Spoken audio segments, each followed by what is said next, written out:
कहानी का शीर्षक भूतिया गांव की दास्तान। गांव कालेपुर चारों ओर से घने जंगलों से घिरा हुआ है, जहां सूरज ढलते ही अजीब सी खामोशी छा जाती है। गांव के लोग कहते हैं कि रात के समय यहाँ की हवाओं में किसी की सिसकियां सुनाई देती हैं।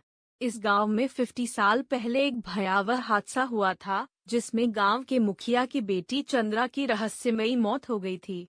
लोग कहते हैं कि उसकी आत्मा आज भी इस गांव में भटकती है।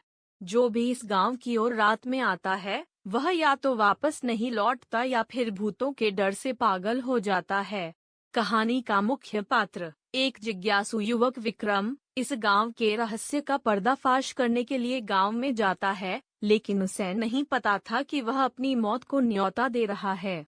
विक्रम, जो कि एक पत्रकार है, उसे इस गांव के रहस्यों के बारे में पता चलता है। वह अपने दोस्त अमित के साथ कालेपुर गांव की ओर निकल पड़ता है। गांव पहुंचते ही उन्हें एक बूढ़ा व्यक्ति मिलता है, जो उन्हें गांव के अंदर जाने से मना करता है और कहता है, यहाँ जो भी रात बिताने आता है, वह जिंदा नहीं बचता। लेकिन विक्रम नहीं मानता और दोनों दोस्त गांव के अंदर रात बिताने का निर्णय लेते हैं। रात के समय अजीब सी घटनाएं शुरू हो जाती हैं। झाड़ियों में किसी के चलने की आवाज, बंद दरवाजों का अचानक खुलना और हवाओं में किसी महिला की दर्द भरी चीखें। विक्रम और अमित दोनों अलग अलग दिशा में जाकर चंद्रा की मौत के बारे में जानने की कोशिश करते हैं। जैसे जैसे रात गहराती है, विक्रम को गांव के बीचों बीच एक पुराना कुआं मिलता है।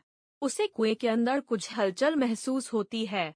वह अंदर झांकता है और एक भयानक चेहरा उसे घूरता हुआ दिखाई देता है। विक्रम समझ जाता है कि यह चेहरा चंद्रा का है और वह उसे गांव छोड़ने की धमकी दे रही है। जैसे ही वह कुएं से भागने की कोशिश करता है, चंद्रा की आत्मा विक्रम को पकड़ लेती है। अगले दिन गांव वालों को विक्रम और अमित की लाशें गांव के कुएं के पास पड़ी मिलती हैं।